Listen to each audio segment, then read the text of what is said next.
গত মঙ্গলবার গভীর রাতে ছুরিকাঘাতে ঢাকা বিশ্ববিদ্যালয়ের শিক্ষার্থী ও ছাত্রদল নেতা শাহরিয়ার আলম সাম্য হত্যার ঘটনায় ক্ষোভ আর প্রতিবাদে শুক্রবারও উত্তাল শাহবাগ।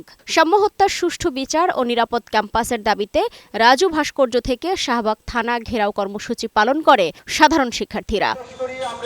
সকাল 11টায় প্রখর রোদের মাঝেও রাজু ভাস্কর্যের সামনে অবস্থান নেয় সাধারণ শিক্ষার্থীরা। স্লোগানে স্লোগানে সাম্য হত্যার বিচার চায় তারা। 3 দিন চলে গেলেও হত্যাকারীদের গ্রেফতার না হওয়ায় ক্ষোভ জানান শিক্ষার্থীরা। শাহবাগ থানা দেখেছি আমরা যে কখনোই কোনো পদক্ষেপ নেয়নি।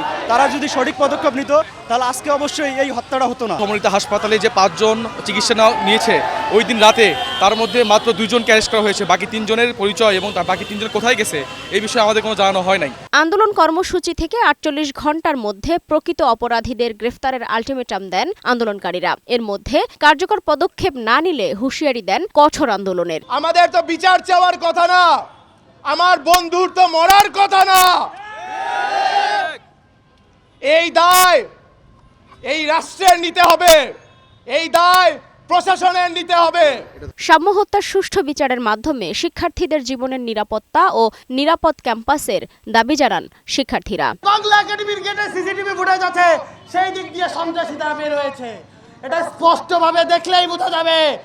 মন্দিরের গেটে সিসিটিভি ফুটেজ আছে, সেটা চেক করলেই বোঝা যাবে সন্ত্রাসীরা কারা। সেখানে প্রত্যক্ষদর্শীরা ছিল, তাদের থেকে আমরা অনেক তথ্য নিয়েছি। এই খুনিদের ধরা এতটা কঠিন কাজ না। পরে তারা মিছিল নিয়ে শাহবাগ থানা ঘেরাও করে। সাম্যর হত্যাকারীদের গ্রেফতার না হওয়ায় পুলিশের গড়িমসিকে দায়ী করেন আন্দোলনকারীরা। সালমা জাহান মুক্তা, বৈশাখী সংবাদ, ঢাকা।